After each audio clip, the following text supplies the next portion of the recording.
Hello again. It's been a bit of a while. This is, I think, officially our first outdoors sort of tasting here in Larchmont of the season. It's beginning of spring. Some of the buds you can see in the background.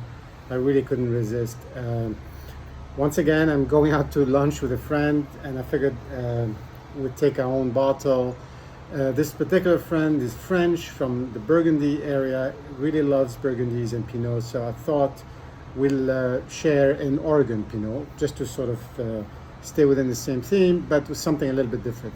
Now, this is a Pinot Noir by Patricia Green Cellars in the Willamette Valley, and it's called Freedom Hill Vineyards, the Pommard clone. There's a story to all this, and let's get into that.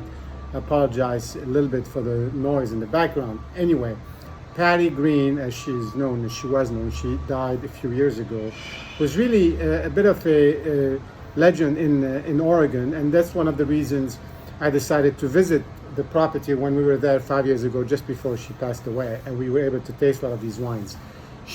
The property prides itself on making the most Pinot Noirs from the most vineyards of any property in America, which is quite a claim because we know a lot of people on the West Coast love to experiment, try different things, work with different vineyards, different grape owners, and really like Relic. We've talked a lot about these guys, like some of the people in Santa Rita and Paso Robles. But she's really beyond all that. They probably have 15 or 20 different Pinots from different vineyards, different AVAs within the Willamette Valley, some sub AVAs also within Willamette, and really her passion was Pinot, her passion was terroir and the expression of the vineyard, doing things in the as organic and sustainable way as possible to really let the vineyard come through, and the soil. So this is from the Freedom Hill vineyard, which is a big 100-acre vineyard owned by a separate family that have been doing this for a very long time.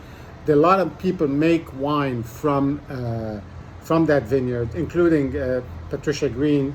And within Freedom Hill, they make several different clones. I mean, they have Curie clone, they have Pommard clone, they have a Dijon clone.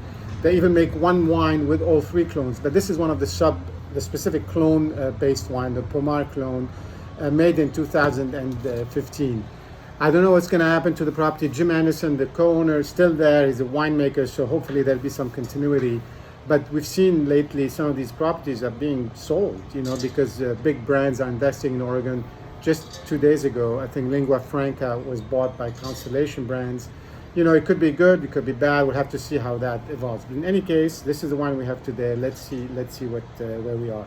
The color is what you would expect from a Pinot Noir.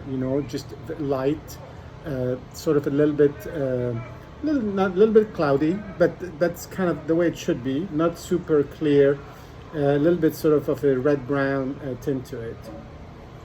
On the nose, it's got that gaminess, its fatness that not always easy to find in a Pinot. But this particular clone, the Pommard clone in Freedom Hill, seems to have that attribute, which is that gaminess, different from some of the other clones.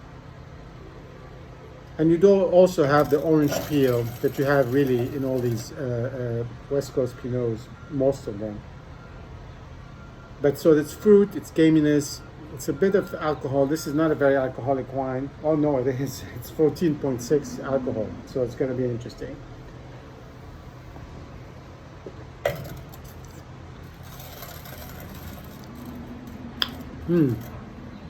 Very fresh.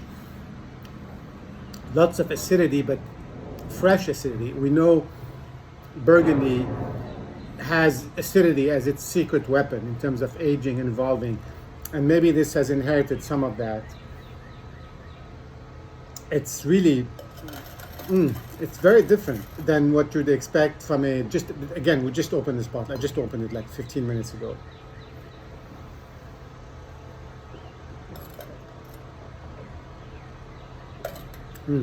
It's really, I was going to say tasty. I'm going to say tasty.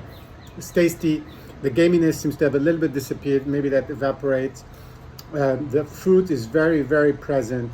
2015 was one of the great years in Oregon, even though the ones that the 16, 17, 18 were as well, but 15 really stands out. 15 and 13. And it's got that finish that really stays.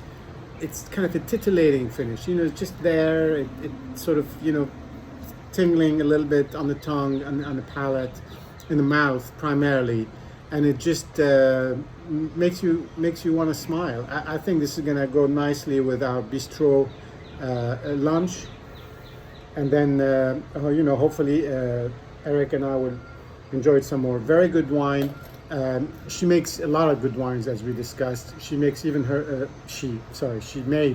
they make an entry wine. It's called the Reserve Pinot Noir. That is sub $30. It's really incredible quality. So at the minimum, I would encourage you to even seek that out. Cheers, and we'll see you soon.